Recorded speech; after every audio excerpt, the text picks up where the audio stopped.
രാമചന്ദ്രാഭിഷേകം ശ്രീരാമചന്ദ്രാഭിഷേകം സീതയാ സഹിത രാമചന്ദ്ര രഘുവീരരാജ്യാഭിഷേകം ശ്രീനീലകണ്ഠാഭിഷേകം ആഞ്ജനേയ പരിസേവ്യൻ ധീരഭരതാഭിപൂജ്യൻ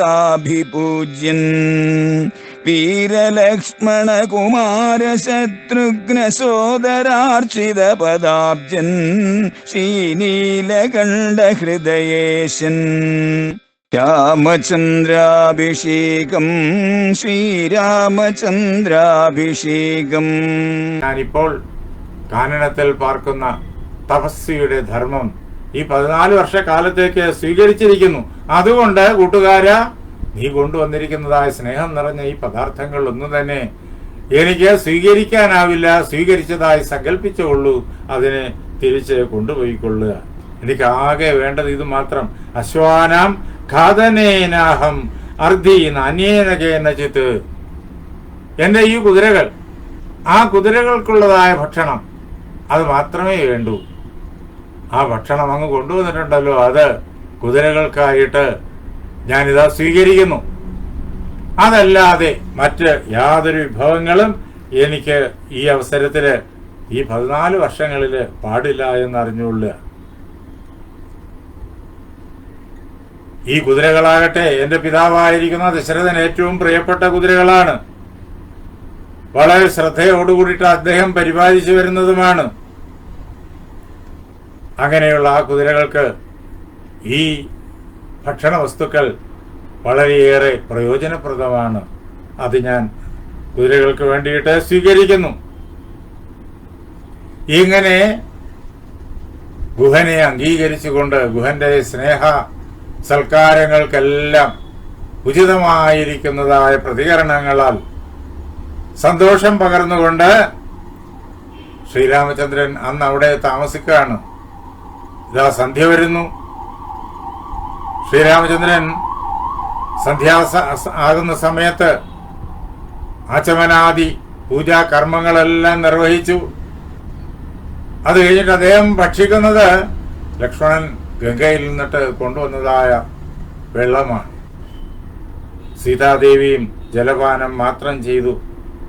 എന്നിട്ട് അവിടെ അവര് വൃക്ഷത്തിന്റെ ചുവട്ടില് അന്ന് രാത്രി കഴിയുന്നതിന് വേണ്ടിയിട്ട് ഗംഗാതീരത്ത് അവർ അവിടെ വിശ്രമിക്കുന്നു. വെറും നിലത്ത് ദർഭപ്പുല്ല് വിരിച്ച് അവർ അവിടെ കിടക്കുകയാണ്. ശ്രീരാമചന്ദ്രനും സീതാദേവിയും അവിടെ വിശ്രമിക്കുന്ന അവസരത്തില് കഴിഞ്ഞ 2 ദിവസങ്ങളില് ലക്ഷ്മണനും സുമന്ത്രരുമായിരുന്നു തുണയായിട്ടുണ്ടായിരുന്നത്. ഇന്ന് ലക്ഷ്മണനും സുമന്ത്രരും ഗുഹനുമുണ്ട്. അവർ 3 പേരും രാമനെ രക്ഷിച്ചുകൊണ്ട് രാമൻ അംഗരക്ഷകരായിട്ട് സമീപത്ത് നിൽക്കുകയാണ്. അപ്പോൾ ഗുഹൻ ലക്ഷ്മണനോട് പറഞ്ഞു, എന്താത സുഖാശയ്യ തുതർത്ഥം ഉപകൽപ്പിത. അല്ലയോ കൂട്ടുകാരാ, ഇതാ അങ്ങയ്ക്ക് വേണ്ടിയിട്ട് ഞാനിവിടെ ശയ്യ ഒരുക്കിയിരിക്കുന്നു. അങ്ങ് ദീർഘദൂരം യാത്ര ചെയ്തു വന്നയാളാണ്. അതുകൊണ്ട് ആ ക്ഷീണം മാറുന്നതിന് വേണ്ടിയിട്ട് അങ്ങയ്ക്ക് ഈ ശയ്യയില് വിശ്രമിക്കാം. ലക്ഷ്മണന് വേണ്ടിയിട്ട് പ്രത്യേകമായിട്ട് ശയ്യ ഒരുക്കിയിരിക്കുന്നു ഗുഹൻ. അതുകൊണ്ട് അല്ലയോ കൂട്ടുകാരെ, അങ്ങ് ഇവിടെ ഇരുന്ന് വിശ്രമിക്കുക. ഞങ്ങള് വളരെയേറെ ക്ലേശം സഹിക്കാൻ ശീലമുള്ളവരാണ്. എന്നാൽ അങ്ങ് ത്വം സുഖോചിത, സുഖങ്ങൾ മാത്രം അനുഭവിച്ച് വളർന്നയാളും അതിന് പറ്റിയയാളുമാണ്. സുഖമല്ലാതെ ക്ലേശകരങ്ങളായിട്ടുള്ള അനുഭവങ്ങൾ നേടാനുള്ള, അത് സഹിക്കാനുള്ളതായ ശേഷി അങ്ങയുടെ പരിചയത്തിലില്ല, അങ്ങയുടെ ശരീരത്തിനില്ല. അതുകൊണ്ട് അങ്ങ് കുറച്ചു നേരം വിശ്രമിച്ചാലും. ഗുപ്ത്യർത്ഥം ജാഗരിഷ്യാമ കാകുസ്തസ്യ വയം നിശാം. ഈ രാത്രിയിൽ ഞങ്ങള്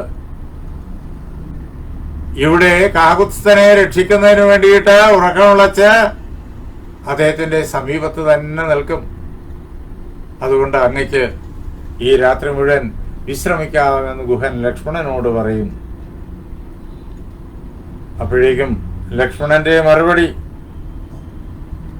അല്ലയോ കൂട്ടുകാര, അങ്ങയുടെ ഈ വാക്കുകൾ തന്നെ ഞങ്ങൾക്ക് സുരക്ഷ ഒരുക്കുന്നു. അങ്ങയുടെ ഈ ദേശത്ത്, അങ്ങയുടെ ഈ സാന്നിധ്യത്തില്, അങ്ങയുടെ ഈ സഹകരണത്തില് ഞങ്ങൾ അങ്ങേറ്റം സുരക്ഷിതരാണ് എന്ന് എനിക്ക് നന്നായിട്ടറിയാം. നാത്രഭീത വയം സർവേ, ഞങ്ങളാരും ഭയക്കുന്നില്ല. എന്തുകൊണ്ടെന്നാൽ അങ്ങ് ഇവിടെ ഞങ്ങളോടൊപ്പം ഇവിടെ ഉണ്ട്. എങ്കിലും എനിക്ക് ഉറങ്ങാനാവില്ല. എന്തുകൊണ്ടെന്നാൽ കഥം ദാശരഥൗ ഭൂമൗ ശയാനെ സഹസീതയ ശക്യ നിദ്രാമയാ ലബ്ധം. അല്ലയോ കൂട്ടുകാര, കൊട്ടാരത്തിലെ സകല സുഖങ്ങളുടെയും നടുവില് വസിച്ചവനായ ശ്രീരാമചന്ദ്രൻ ഇപ്പോൾ ഈ കാട്ടില് വെറും നിലത്ത് ഇങ്ങനെ ദർഭപുല്ല് വിരിച്ച് സീതാസമേതനായിട്ട് അവിടെ ഉറങ്ങുന്നത് കാണുമ്പോ എനിക്ക് എങ്ങനെയാണ് ഉറങ്ങാൻ സാധിക്കുക? എനിക്ക് എങ്ങനെയാണ് ഉറക്കം വരിക? ദേവന്മാരും അസുരന്മാരും ഒരുമിച്ച് വിചാരിച്ചാൽ പോലും ഈ ശ്രീരാമന് എതിരായിട്ട് പടക്കളത്തില് പൊരുതാനാവില്ല. അത്ര കണ്ട് കരുതനായ രാമചന്ദ്രൻ ഇതാ തം പശ്യ സുഖസംസുപ്തം തൃണേഷു സഹസീതയ, ഈ ദർഭപുല്ലിന്റെ പുറത്ത് സീതയോടൊപ്പം ഇതാ ഈ മരത്തിന്റെ ചുവട്ടില് ഗംഗാതീരത്ത് ഉറങ്ങിക്കിടക്കുന്നത്, അല്ലയോ കൂട്ടുകാര, എനിക്ക് സഹിക്കുന്നില്ല. അങ്ങ് ഇത് കാണൂ, ഈ കാഴ്ച. ദശരഥ മഹാരാജാവ് രാമനെ പിരിഞ്ഞ് എത്ര നാൾ ജീവിച്ചിരിക്കും എന്നുള്ള കാര്യത്തില് എനിക്ക് ആശങ്കയുണ്ട്. അസ്മിൻ പ്രവ്രജിതേ രാജ നചിരം വർത്തയിഷ്യതി. ഈ രാമൻ ഇങ്ങനെ കാനനത്തിലേക്ക് പോകേണ്ടി വന്നതുകൊണ്ട്, രാമനെ കാട്ടിലേക്ക് അയച്ചതുകൊണ്ട് ആ ദുഃഖം സഹിക്കാൻ കഴിയാതെ രാജാവ് അധിക നാള് ജീവിച്ചിരിക്കും എന്ന് കരുതാനാവില്ല. അങ്ങനെ രാജാവ് സ്വർഗം പൂകിയാലോ? വിനഷ്ടേ നൃപതോ പശ്ചാത് കൗസല്യ വിനശിഷ്യതി. അങ്ങനെ മഹാരാജാവ് ശരീരം പിടിഞ്ഞു കഴിഞ്ഞാൽ, അദ്ദേഹത്തിന്റെ പ്രാണൻ നഷ്ടമായി കഴിഞ്ഞാല് കൗസല്യാദേവിക്കും അത് വലിയൊരു ആഘാതമായി തീരും. ആ അമ്മയും അത് സഹിക്കില്ല. അങ്ങനെ വരുമ്പോ എന്റെ അമ്മയായ സുമിത്രയ്ക്കും ആ ദുഃഖം താങ്ങാനാവുകയില്ല. 14 വർഷം കഴിഞ്ഞ് മാത്രമേ ഞങ്ങൾ അയോധ്യയിലേക്ക് മടങ്ങിപ്പോകുള്ളൂ. ആ അവസരത്തില് മഹാരാജാവായ ദശരഥനെ കാണാൻ, ജീവനോടുകൂടി കാണാൻ സാധിക്കുമോ ഇല്ലയോ എന്നുള്ള കാര്യത്തില് എന്റെ മനസ്സ് വളരെയേറെ ഉത്കണ്ഠപ്പെടുന്നു. ഇങ്ങനെ പല പ്രകാരത്തിൽ ഉള്ളതായ ചിന്തകൾ ലക്ഷ്മണൻ കൂട്ടുകാരനായിരിക്കുന്ന ഗുഹനോട് സുമന്ത്രരുടെ സാന്നിധ്യത്തില് പറയുകയാണ്. അങ്ങനെ അവർ സംസാരിച്ചു നിൽക്കുമ്പോഴേക്കും അർദ്ധരാത്രി കഴിഞ്ഞു, നേരം പുലരാറായി കഴിഞ്ഞു. ആ സമയത്ത് ശ്രീരാമചന്ദ്രൻ ഉണർന്നു. പ്രഭാതായാം തു ശർവരിയാം പൃഥുവക്ഷ മഹായശാഹ. രാത്രി കഴിയുന്നു. കിഴക്കേ ചക്രവാളത്തില് പ്രകാശം പ്രത്യക്ഷപ്പെട്ടു തുടങ്ങുന്നു. അപ്പോൾ മഹായശസ്വിയായിരിക്കുന്ന വിശാലമായ മാറിടത്തോടുകൂടിയ ശ്രീരാമചന്ദ്രൻ സൗമിത്രിയോട് ഇങ്ങനെ പറഞ്ഞു, അല്ലയോ ലക്ഷ്മണ, ഭാസ്കരോദയകാലോസൗ. സൂര്യൻ ഉദിക്കാനുള്ള സമയം ഇതാ ആയിക്കഴിഞ്ഞിരിക്കുന്നു. ഗത ഭഗവതി നിശ. രാത്രി ഇതാ കടന്നുപോയിരിക്കുന്നു. ഇനി നമുക്ക് ഉടനെ തന്നെ നമ്മുടേതായിട്ടുള്ള ജോലികൾ ആരംഭിക്കേണ്ടതുണ്ട്. അസൗ സുകൃഷ്ണോ വിഹക കോകിലസ്താതകൂജതി. പക്ഷിയായിരിക്കുന്ന കോകിലം, കുയില്, കറുത്ത വർണ്ണമുള്ളതായ കുയില്, അത് മധുരമധുരമായിട്ട് ഇതാ അതിന്റെ സംഗീതം പൊഴിക്കുന്നു. സംഗീതത്താൽ ഈ അന്തരീക്ഷത്തെ ആഹ്ലാദമയമാക്കുന്നു. എന്ന് മാത്രമല്ല, ബർഹിണാനാം ച നിർഘോഷ ശ്രൂയതേ നതദാംബനെ. കാട്ടിന്റെ ഉള്ളില് അനേകം മയിലുകള് സന്തോഷത്തോടു കൂടിയിട്ട് ശബ്ദിക്കുന്നു. കേകാരാവം കാനനത്തിനുള്ളിൽ നിന്നിട്ട് ഇങ്ങനെ മുഴങ്ങി കേൾക്കുന്നു. നേരം ഇതാ വെളിച്ചമായി കഴിഞ്ഞിരിക്കുന്നു. തരാമ ജാഹ്നവീം സൗമ്യ ശീഘ്രകാം സാഗരംഗമാം. അല്ലയോ കുഞ്ഞെ, നമുക്ക് സീതാ ഭഗവതിയോടൊപ്പം ഈ ഗംഗാനദിയെ തരണം ചെയ്യണം. ഗംഗയുടെ തെക്കേ തീരത്തിലേക്ക് നമുക്ക് എത്തിച്ചേരണം. സമുദ്രത്തിലേക്ക് ഒഴുകിപ്പോകുന്ന പവിത്രമായിരിക്കുന്ന ഈ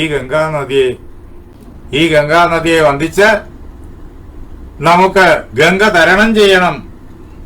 ലക്ഷ്മണനോട് രാമൻ പറഞ്ഞു. ലക്ഷ്മണന് അത് പൂർണ്ണസമ്മതം. അതേപോലെ സീതയ്ക്കും അത് പൂർണ്ണസമ്മതം. ഉടനെ തന്നെ ശ്രീരാമചന്ദ്രൻ ഗുഹനോട് പറഞ്ഞു, ഈ നദിയെ കടക്കാൻ വേണ്ടിയിട്ടുള്ളതായ വഞ്ചി അല്ലയോ കൂട്ടുകാര, വേഗത്തില് അങ്ങ് ഒരുക്കുക, ഇവിടെ കൊണ്ടുവരിക. അപ്പോഴേക്കും ഗുഹൻ വളരെ വേഗത്തിൽ തന്നെ രാജകുമാരനായ രാമനെ എഴുന്നള്ളാൻ വേണ്ടിയിട്ട് അലങ്കൃതമായ മനോഹരമായിരിക്കുന്ന വഞ്ചി, രാജകീയമായിരിക്കുന്ന വഞ്ചി അവിടെ കൊണ്ടുവരാനായിട്ട് ആജ്ഞാപിച്ചു. തന്റെ തുഴക്കാരോട് അവർ വളരെ വേഗത്തിൽ അത് ഗംഗാനദിയിലെ ആ ഓരത്ത് കൊണ്ടുവന്ന് എത്തിക്കുകയും ചെയ്തു. ആ അവസരത്തിൽ ഗുഹൻ തൊഴുതുകൊണ്ട് ശ്രീരാമചന്ദ്രനോടും സീതയോടും അവർ രണ്ടുപേരും ലക്ഷ്മണനോടൊപ്പം ഗംഗ തരണം ചെയ്യാനായിട്ട് ഇതാ തയ്യാറായി നിൽക്കുകയാണ്. ഗുഹൻ തൊഴുതുകൊണ്ട് വളരെയേറെ വിനയത്തോടു കൂടിയിട്ട്, ഞാനിനി എന്താണ് ചെയ്യേണ്ടത് എന്ന് ചോദിക്കുന്നു.